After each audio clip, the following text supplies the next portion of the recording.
प्रधानमंत्री नरेंद्र मोदी ने देशवासियों को स्वस्थ रहने का एक मंत्र दिया है जिसका नाम है फिटनेस की डोज आधा घंटा रोज। प्रधानमंत्री ने आज राष्ट्रव्यापी ऑनलाइन फिट इंडिया संवाद के दौरान लोगों से फिट और स्वस्थ रहने के लिए इस मंत्र को अपने जीवन में अपनाने का आह्वान किया।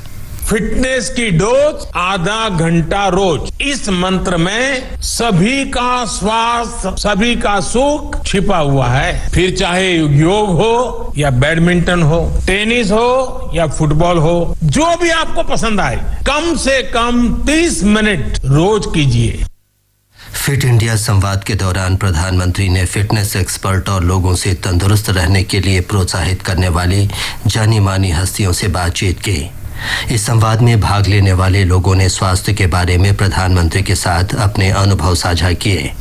इस अवसर पर प्रधानमंत्री ने विभिन्न आयु वर्ग के लिए फिटनेस प्रोटोकॉल की भी शुरुआत की। प्रधानमंत्री ने सभी देशवासियों के स्वास्थ्य की कामना की। आज का ये डिस्कशन हर आयु वर्ग के लिए और भिन्न भिन्न रुचि रखने वालों के लिए भी बहुत ही उपयोगी होगा। फिट इंडिया मूवमेंट की फर्स्ट एनिवर्सरी पर मैं सभी देशवासियों के अच्छे स्वास्थ्य की कामना करता हूं। एक साल के भीतर भीतर ये फिटनेस मूवमेंट ऑफ पीपल भी बन चुका है और मूवमेंट ऑफ पॉजिटिविटी बन चुका है। देश में हेल्थ और फिटनेस को लेकर निरंतर अवेयरनेस में बढ़ोतरी होती चली जा रही है और एक्टिवनेस भी बढ़ी है। श्री मोदी ने कहा कि विश्व के कई देशों ने स्वास्थ्य के बारे में अनेक लक्ष्य तय किए हैं और उन्हें हासिल करने के लिए कई मोर्चों पर काम कर रहे हैं।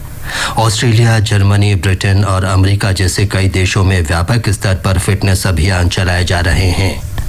प्रधानमंत्री ने कहा कि योग, ध्यान, व्यायाम, स्वस्थ खान पान और तैराकी जैसी गतिविधियां हमारी प्राकृतिक चेतना का हिस्सा बन रही हैं। उन्होंने कहा कि कोविड संकट के दौरान फिट इंडिया मूवमेंट के प्रभाव और इसकी उपयोगिता का ज्यादा एहसास हुआ है।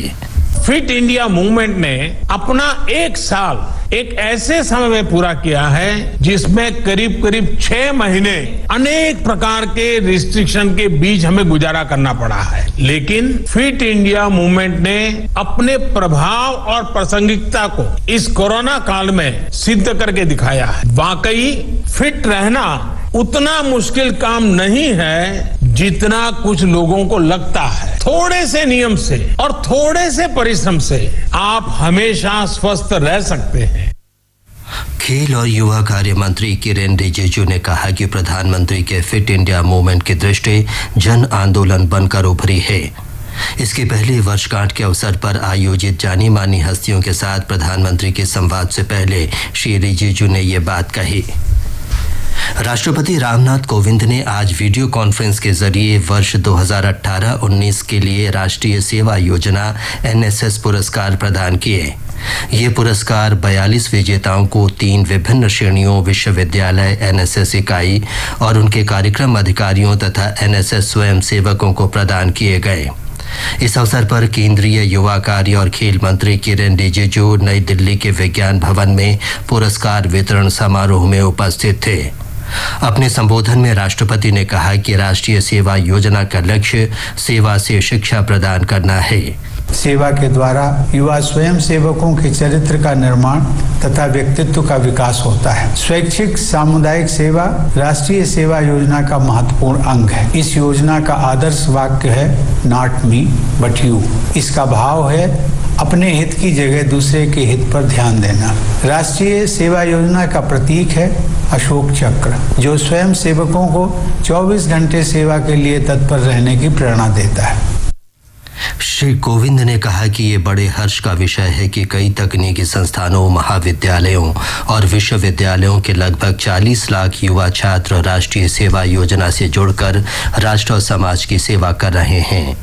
उन्होंने कहा कि अब तक लगभग 4 करोड़ स्वयंसेवकों ने इस योजना के तहत अपना योगदान दिया है।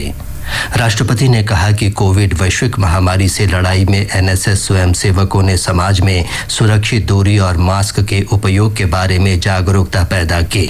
कोविड-19 के महामारी ने संपूर्ण विश्व को गंभीर विपदा में डाल दिया है। इस वैश्विक महामारी के विरुद्ध संघर्ष में राष्ट्रीय सेवा योजना के स्वयंसेवकों ने क्वारंटीन के दौरान लोगों तक खाद्य सामग्री एवं अन्य उपयोगी वस्तुएं पहुंचाने में योगदान दिया है। इन युवाओं ने कोविड-19 के कारणों और उसकी रोकथाम के संबंध में जानकारी का प्रचार प्रसार करने में सरकार एवं गैर सरकारी संगठनों को अनेक प्रकार से सहायता प्रदान की है। इस अवसर पर केंद्रीय खेल मंत्री किरेन रिजिजू ने कोविड महामारी के समय एनएसएस स्वयंसेवकों के महत्वपूर्ण योगदान की सराहना की। चुनौतीपूर्ण समय में राष्ट्रीय सेवा योजना के हमारे स्वयं सेवकों ने महामारी की रोकथाम के संबंध में अनुकरणीय सेवा प्रदान की है। माननीय प्रधानमंत्री जी की आकांक्षा है कि भारत में स्वयं सेवकों के माध्यम से राष्ट्र निर्माण के कार्य को जन जन तक पहुंचाया जाए। उनका यह भी मानना है कि हमारे युवा स्वयं सेवकों को विभिन्न प्राकृतिक आपदाओं से निपटने के लिए प्रशिक्षण किया जाए। ये समाचार आकाशवाणी से प्रसारित किए जा रहे हैं।